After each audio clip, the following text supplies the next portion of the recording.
എല്ലാവരും സുഖമായിട്ടിരിക്കുന്നോ? അപ്പൊ ഇന്നത്തെ നോമ്പ് തുറവിന്റെ വിശേഷങ്ങളായിട്ടാണ് ഞാൻ വന്നിട്ടുള്ളത് കേട്ടോ. ഈത്തപ്പഴമാണ് ഇന്ന് ജ്യൂസ് അടിച്ചിട്ടുണ്ടായിരുന്നത്. പിന്നെ എണ്ണക്കടി നമ്മളെ കടയിൽ നിന്ന് വാങ്ങിച്ചതാണ് കേട്ടോ. പിന്നെ കപ്പിൽ കാണുന്നത് തരിക്കഞ്ഞി, ആദ്യമായിട്ട് റവക്കഞ്ഞി തരിക്കഞ്ഞി എന്നൊക്കെ പറയാം, അതൊന്നും ഉണ്ടാക്കി നോക്കിയതാണ് കേട്ടോ. നോമ്പൊക്കെ തുറന്നിങ്ങനെ ഇരിക്കുമ്പോൾ ഒരു ഉപ്പിലിട്ട മാങ്ങയോ നെല്ലിക്കയോ പൈനാപ്പിൾ എന്തെങ്കിലുമൊക്കെ കിട്ടിയാൽ നല്ലതായിരുന്നു എന്നൊരു തോന്നുന്നത്. അത് എല്ലാ റമളാനും എനിക്ക് അങ്ങനെ തന്നെ തോന്നുന്നു. ഇതിന്റെ പോലെ ഒരു കമന്റിൽ വരണം കേട്ടോ. അപ്പൊ ഏതായാലും അപ്പുറത്തെ താത്ത ഉണ്ട് മാങ്ങ ഇച്ചിരി കണ്ണിമാങ്ങ കൊടുന്നിട്ട് കേട്ടോ. അപ്പൊ ഞാൻ വേഗം അത് ഉപ്പിലിട്ട് വെക്കാൻ എന്നും നോമ്പ് തുറന്നാൽ ഓരോന്ന് തിന്നാലോ എന്ന് വിചാരിച്ചിട്ട് നോക്കുമ്പോ കുപ്പിയിലാണെങ്കിൽ കൊള്ളുന്നില്ല കേട്ടോ.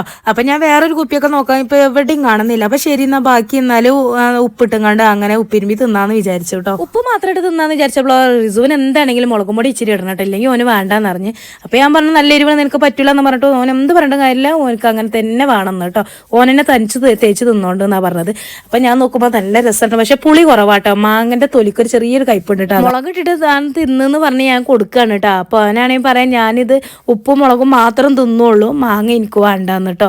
അങ്ങനെ ഓന് മസാലയൊക്കെ നല്ല തേച്ച് പിടിപ്പിക്കുകയാണ്. അങ്ങനെ ഒരു ചാമ്പയ്ക്കും കൂടിയും കിട്ടിയിട്ടുണ്ട് കേട്ടോ. പക്ഷെ അത് വലിയ ടേസ്റ്റില്ല. അപ്പൊ അത്രയൊക്കെ ഉള്ളൂ. ബായ്.